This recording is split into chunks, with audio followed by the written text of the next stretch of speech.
Halo semuanya, apa kabar? Mudah-mudahan sehat selalu. Jumpa lagi dengan saya, Prof. Identia Hulu di Prof. Insaro Channel. Di video kali ini kita akan membahas mengenai syarat dan juga cara pendaftaran CPNS tahun 2024 sesuai dengan informasi yang telah disampaikan oleh Badan Kepegawaian Negara atau BKN. Jadi untuk informasi selengkapnya teman-teman, silahkan simak terus video berikut ini sampai selesai. Jangan lupa like, subscribe dan nyalakan loncengnya karena itu semua adalah gratis dan gak berbayar. Bapak Ibu dan teman-teman semua, di sini kita akan menjelaskan seperti apakah syarat-syarat yang dibutuhkan pada saat kita melaksanakan pendaftaran CPNS 2024 beserta dengan tata cara pendaftarannya. Di sini dikatakan bahwa CPNS 2024 segera dibuka, di mana pemerintah akan membuka kembali seleksi calon aparatur sipil negara atau CASN, baik untuk calon pegawai negeri sipil atau CPNS maupun pegawai pemerintah dengan perjanjian kerja atau P3K pada 2024. Hal ini berdasarkan dengan surat yang telah disampaikan oleh Badan Kepegawaian Daerah kepada BKN, yang mana masing-masing daerah telah melakukan pengajuan kebutuhan ASN untuk tahun 2024. Di sini kita mengambil contoh yaitu pemerintah Kabupaten Nias Utara, di mana telah melakukan pengajuan atau usulan kebutuhan pegawai ASN tahun 2024, yang mana rinciannya adalah di sini ada CPNS terdiri dari 3 jenis atau 3 formasi teman-teman. Yang pertama adalah teknis dengan jumlahnya yaitu 90, kemudian tenaga guru berjumlah 20 dan kesehatan berjumlah 40, sehingga total untuk formasi CPNS adalah 150 orang. Kemudian untuk formasi P3K di sini juga diberikan usulan formasi sebanyak 3 formasi. Yang pertama adalah formasi teknis sebanyak 666, kemudian tenaga guru sebanyak 467 dan tenaga kesehatan sebanyak 47 orang, sehingga total seluruhnya adalah 1180.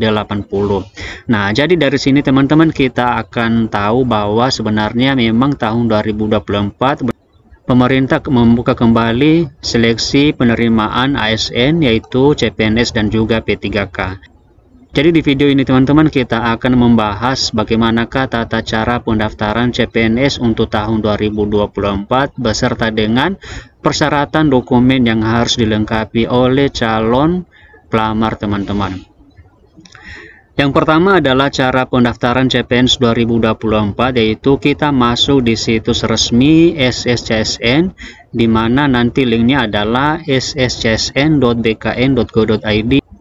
Nah, kemudian yang kedua nanti kalau misalnya kita sudah login, kita akan membuat akun dengan menggunakan nomor induk kependudukan atau NIK-nya teman-teman. Kemudian pada saat kita nanti membuat akun, maka kita perlu mengingat juga atau mencatat kalau boleh password yang kita gunakan pada saat registrasi. Kemudian teman-teman langkah selanjutnya yaitu login dengan memasukkan NIK sebagai username dan password yang telah didaftarkan. Artinya nanti kalau kita sudah membuat akun maka kita akan login. Kemudian langkah berikutnya yaitu kita akan melengkapi biodata. Jadi nanti banyak sekali biodata yang akan kita lengkapi atau kita isi teman-teman. Jadi di situ nanti kita akan mengisi dengan sangat hati-hati dan teliti supaya nanti data atau informasi yang kita kirimkan itu tidak terjadi kesalahan. Kemudian langkah berikutnya itu pilih jenis seleksi formasi, instansi, dan jabatan sesuai pendidikan. Setelah itu nanti teman-teman kita akan memilih jenis formasi apa yang akan kita ikuti, apakah CPNS atau P3K, kemudian juga apa jabatan yang akan kita lamar. Tentu nanti di sini kita sesuaikan dengan kualifikasi pendidikan kita teman-teman. Kemudian langkah berikutnya yaitu kita juga melengkapi data pendidikan, yaitu mulai dari SD, SMP, SMA, sederajat dan sampai pada perguruan tinggi. Kemudian langkah berikutnya adalah kita mengunggah dokumen persyaratan, di mana nanti dokumen itu akan kita bahas setelah video ini teman-teman. Artinya kita akan menjelaskan apa saja dokumen yang dipersyaratkan untuk mendaftar di formasi CPNS dan juga P3K. Kemudian seterusnya adalah periksa kelengkapan semua hasil yang diunggah. Artinya nanti teman-teman di sini bahwa setelah nanti sudah diunggah seluruh dokumen yang dipersyaratkan atau diminta, maka nanti sebelum kita mengakhiri pendaftaran, kita itu harus bisa memeriksa kelengkapan terlebih dahulu supaya nanti tidak terjadi kesalahan dan sebelum kita mengakhiri pendaftaran. Seterusnya adalah cetak kartu informasi dan kartu pendaftaran. Ini sangat penting teman-teman, karena ini nanti yang menjadi bukti bahwa kita sudah mendaftar di formasi CPNS atau P3K tahun 2024. Kemudian verifikator informasi akan melakukan verifikasi dokumen pelamar. Setelah nanti kita mengajukan atau mengirimkan seluruh dokumen, maka nanti akan diverifikasi oleh verifikator, dan tentunya nanti di situ teman-teman kita akan menunggu informasi atau pengumuman hasil seleksi administrasi. Jadi nanti kalau misalnya kita lulus seleksi administrasi, baru kita diteruskan ke tahap selanjutnya, yaitu mengikuti seleksi. Kemudian berikutnya adalah jika seleksi administrasi dinyatakan lulus, cetak kartu ujian di akun SSCSN. Ini juga penting sekali kita lakukan teman-teman. Kita juga perlu mencetak kartu ujian di akun kita masing-masing. Setelah itu panitia seleksi instansi akan mengumumkan informasi kelulusan pelamar.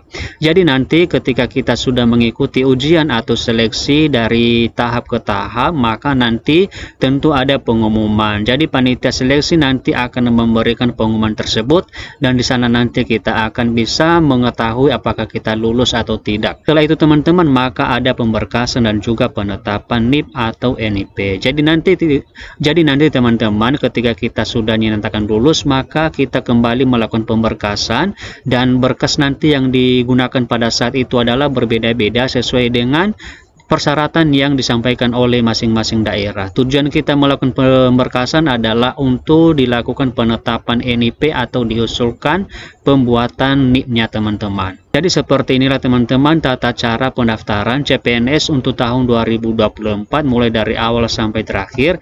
Dan sekarang kita akan menjelaskan apa saja syarat dokumen pendaftaran CPNS 2024. Yang pertama adalah kita menyiapkan kartu keluarga, kemudian juga kartu tanda penduduk atau KTP, dan kemudian ijazah. Nanti ijazah di sini teman-teman yang kita unggah adalah hanya ijazah yang kita gunakan pada saat kita melamar. Jadi misalnya kita melamar jabatan guru, misalnya kan S1, maka kita nanti akan mengunggah ijazah S1-nya saja teman-teman. Kita tidak perlu lagi mengunggah ijazah dari SD sampai SMA sederajat. Kemudian begitu juga dengan transkrip nilai kita pada saat kita mengikuti pendidikan perguruan tinggi, dan kemudian kita juga melengkapi pas foto dan swafoto atau selfie juga teman-teman nanti pada saat kita mendaftar, dan juga dokumen lain. Jadi dokumen lain di sini teman-teman kita tidak bisa menyebutkannya karena memang nanti ada dokumen tambahan dari masing-masing daerah teman-teman. Jadi teman-teman, seperti itu saja informasi yang bisa kita sampaikan melalui video ini. Semoga bermanfaat. Terima kasih and see you in the next video. So high I'm hypnotized. What's up is down, what's left is right. Chasing stars and holding you. I can't see the end, but we'll see it through.